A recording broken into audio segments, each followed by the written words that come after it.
Hello, and it is day 18 of my Electronic Sound Advent Calendar series. Day 18, does that mean there's only 7 days? Well, it's actually 6 days till Christmas Eve, 7 days till Christmas Day, or 6 sleeps, is that? I'm looking forward to Christmas dinner. Right, what have we got into day 18? We have another resistor, and it starts with brown, and I can't quite get a good look at that. I'll tell you what, I am going to cheat and I'm going to use the booklet. So day 18, we've got another 1K resistor. There we go, brown, black. Still can't really get a good look at that, but brown, black, black, brown, brown. Okay, it's 5 band resistor. And again, this circuit is a bit of a rebuild. Hurrah! But before we rebuild it, I'm just going to show you one mod I made yesterday. I made a little mod to the circuit we had yesterday. I stole one of the buttons so I could do... Let's put this down a bit. So I could kind of tap out a tune.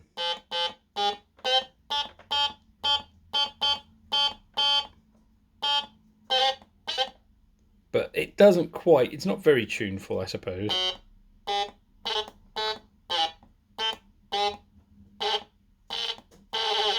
Especially if you get all that glitchiness. Let's just...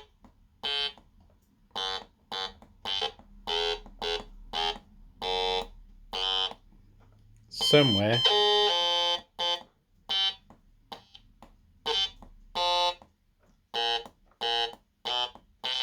Anyway, enough of that. Let's see about our rebuild. So I'll take those out. Let's put that button back where it was, which I think was here.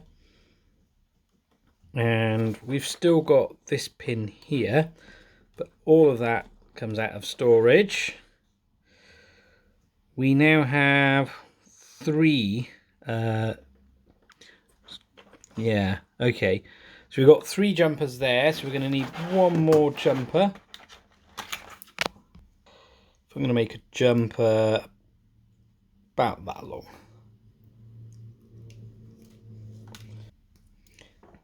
Now, the fact that you see that there are 3 jumpers in here suggests actually we're doing some kind of binary. Well, it would be some kind of binary signaling what mode the thing's in. So 3 pins in there means we've got a 111 somewhere. Okay, I'm going to unplug the speaker just because it's easier to maneuver the circuit with that speaker out. And we have pin 10.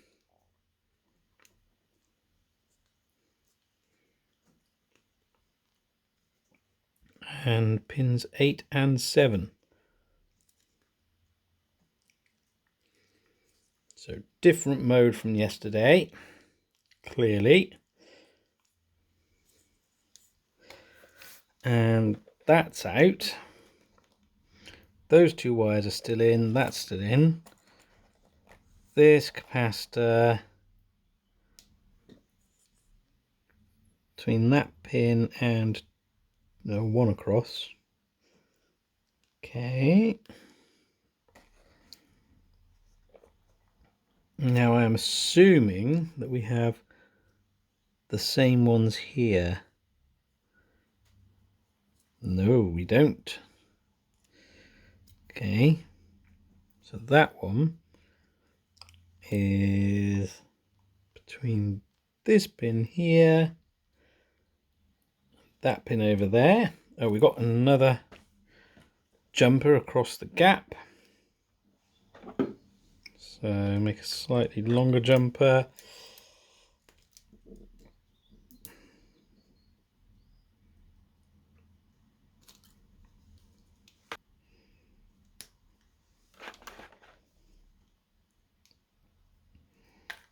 Oops.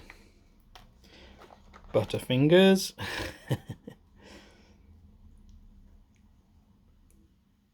There we go. And that goes in across these tie points here. Okay, I think it's gone in both sides. I might have made that a bit long. Has it gone into that side? I feel it's gone into... Oh yeah, it has. It has gone into that side. No, it hadn't. I was right to be suspicious. Now, let me see. This must be the other 1K.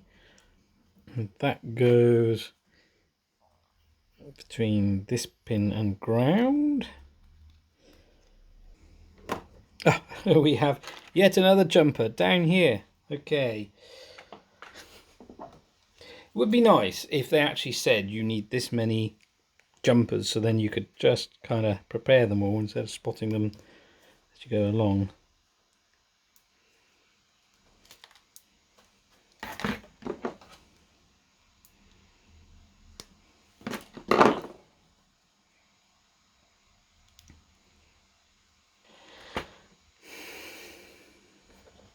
That's from that pin down here.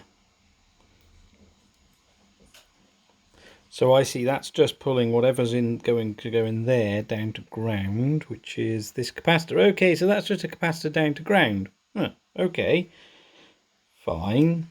We have one of these two across there and one there. Now this is quite tricky to tell these two apart. Ah, so one has got an orange band and one has not. The orange band one is up here, goes across to this leg, across to, oh, so this pin here, all the way over like that.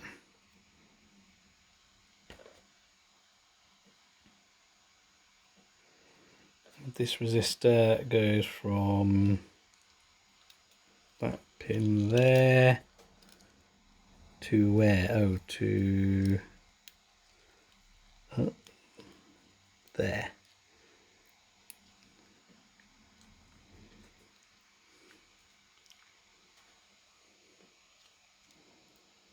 Okay, right. So that's in, that's in. That's this side of the board. What about the other side of the board? So we've got those two in, those don't change, those don't change. And now we can put our speaker back in. One pin goes in here, and they stuck it down there, but I still prefer it up here. To be honest, as long as it's in ground, and this is being made ground all the way up here, it doesn't really matter. Oh, and we still have a spare cable. In fact, we've got two. Okay. So, I wonder if they could have used the cables we used before to make these jumpers instead of cutting more jumpers. Okay, it's going to go straight away, I guess. What noise are we expected to make? So with this, you can play a range of sounds from 2 octaves. The right chooses the pitch, and the left one controls the volume. So we'll...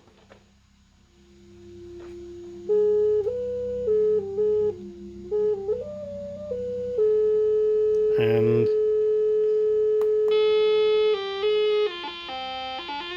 we got a square wave,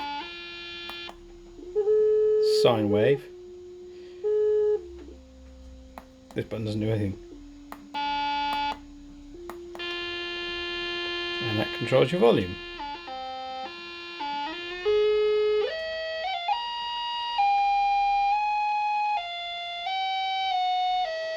It kind of controls the pitch, but it goes up in places. But it's roughly going up here, and it's kind of quantizing in an interesting way.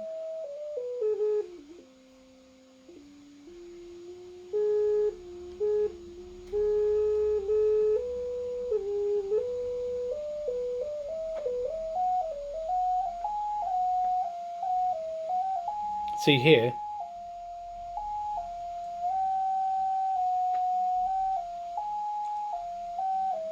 There's kind of some odd steps in the middle. But I think we're going to get the oscilloscope and see if we can check out this sine wave and this square wave. That'd be fun. Okay, I've got the oscilloscope in. I'm sure you can hear its loud fan. We'll plug this in. And there is our sine wave. So let's scale that up a bit. And we'll move the triggering up just so it's a bit... Oh, trigger level at limit. Where's the trigger level at limit? There we go, that's better. Okay, that's a bit more stable. And let's scale the horizontal. There's our nice clear sine wave. And if I press the button to a square wave, I'll turn it down a bit because that's hurting my ears a teeny bit. There we go. Oop. There. It's quite a round square wave, so it's yeah, okay. But I'm presuming that this extra capacitor here is changing the square wave. Oh, and the light shows you which wave mode it's in. Frequency 641. It is still the same frequency. Kind of. And then does the volume mess with the frequency any? Not really. It's not very stable. Well,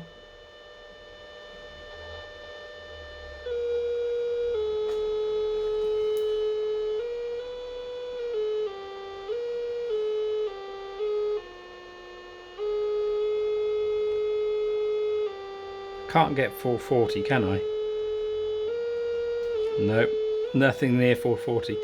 And there is some kind of quantizing going on. I'm going to move this button back because that was fun having it where I could press it and...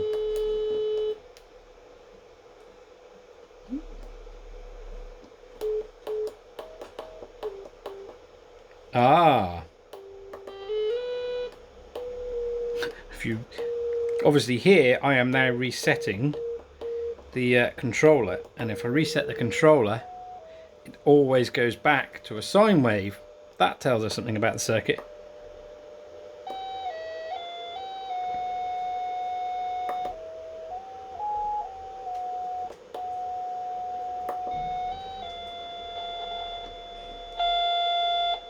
Ooh.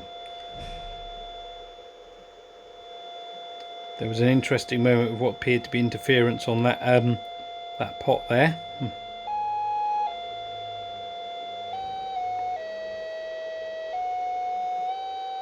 750 and then down to 649.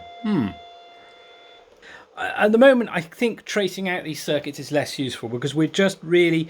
There's some interesting stuff going on here, I suppose, some analog things which you could trace out. But what's going on this side is really just feeds into this microcontroller. Down here we're going to be controlling the mode of the microcontroller. Up here maybe there's something going on in terms of how the wave is changing up here. But you see, we've got two outputs here with these resistors, with a capacitor allowing certain frequencies across those two outputs. And I think it's these two outputs that one's being driven for square and one's being driven for the sine wave. So I think that's what's going on. But that capacity there it's filtering down to ground, so it's taking away some frequencies. I wonder if we turn it on and take this capacitor out, what changes? Look at all of that noise! Wow! Okay, so that capacitor, now if I change to the square, yeah, okay, so that's what that capacitor does. It gets rid of all that horrid noise. So we could see what that was doing. That was fun. And I think if we take out this resistor here, there's two resistors across which are basically just decreasing the sound of one of these. Oh, that isn't quite in very nicely, and it's touching. There we go. Well, what might be interesting is if we can check these two. So one of these, let's see if that one. So that's the unfiltered sound. Ah. And then this one. And let's just zoom out a bit. Bring the trigger up. No, that's kind of random, that noise. Isn't that odd? What was that? I guess that's the PWM, so maybe that's right. What's going on here, I think? Can we just how can I do that? Okay, if I hit this button, I can freeze it and see what's going on. And ooh, we have what I think is some kind of approximation, probably a PWM approximation of the waveform, and I think that's where all that noise was from, because it's not actually playing our sine wave, it is in fact approximating it. Now let's see if I can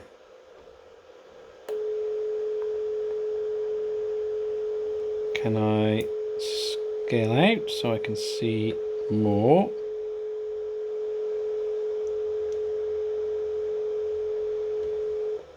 Right. Okay. So there were two here because we saw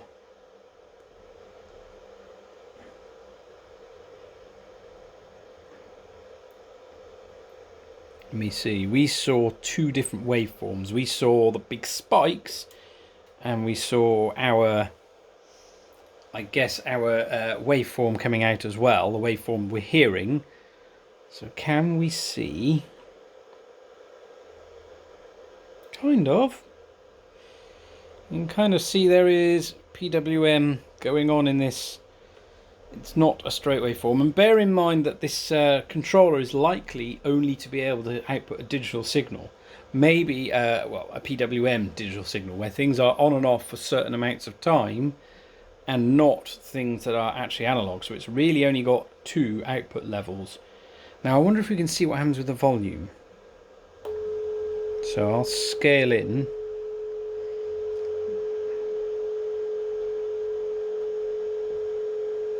And if I turn the volume down,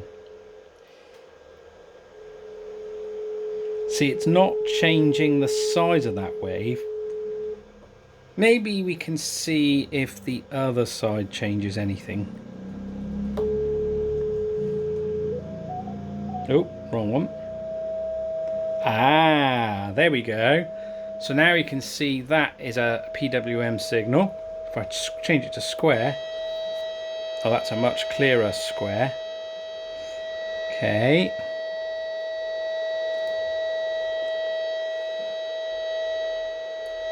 Ah, so I think maybe each of these is doing kind of half the duty. That just messes with the frequency. But actually here we're seeing 250 kilohertz. And that might be the rate at which it's creating these. So again, if I scale right out,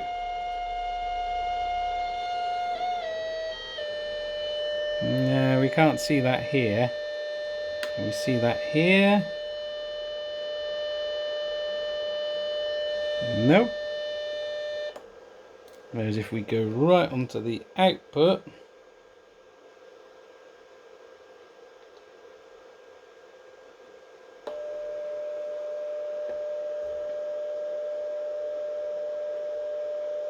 okay, there we can see again, triggering.